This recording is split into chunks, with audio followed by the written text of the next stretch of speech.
પોરબંદરના સમય ગ્રુપ દ્વારા ખેડ પંથકના નવી બંદર અને નરવાઈ માતાજી આજુબાજુ કીડીઓ માટે તૈયાર કરેલા શ્રીફળ પધરાવાયા હતા।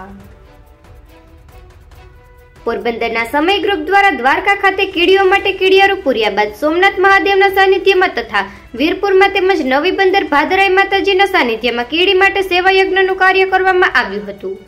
સુદામા નગરીની સેવાની સોડમ દ્વારકા બાદ સોમનાથ, વીરપુર, નવી બંદર ખાતે પણ જોવા મળી હતી।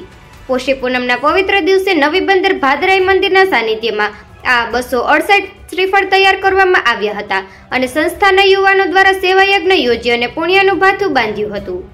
સમય ગ્રુપ દ્વારા કીડી માટે શ્રીફળ હોલ પાડી અને અંદર ઘઉં અને ચોખાનો લોટ, ખાંડનો પાવડર તેમજ રવો, તલ, ગંગાજળ, બિસ્કિટનો ભૂકો અને તુલસી પાન સહિતની 9 જાતની વસ્તુ ભરીને ખાસ તૈયાર કરવામાં આવે છે। ત્યારબાદ આ તૈયાર કરેલા શ્રીફળ ઝાડી ઝાકરા અને જંગલ વિસ્તારમાં પધરાવવામાં આવે છે, જેથી કીડીઓને ભોજન મળી રહે। આ શ્રીફળ કીડી માટે 6 મહિના ચાલે છે। નવી બંદર ભાદરાઈ મંદિરની સામેના ભાગમાં અને નવી બંદર ગામમાં ઝાપાની આજુબાજુ અને નરવાઈ માતાજીના મંદિરની આસપાસના વિસ્તારમાં ઝાડી ઝાકરામાં કીડીઓને કણ માટેના આ શ્રીફળ પધરાવવામાં આવ્યા હતા।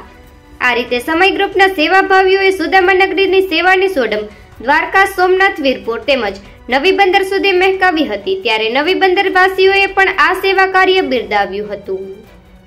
નિપુલ પોપટ, પોરબંદર ટાઈમ્સ।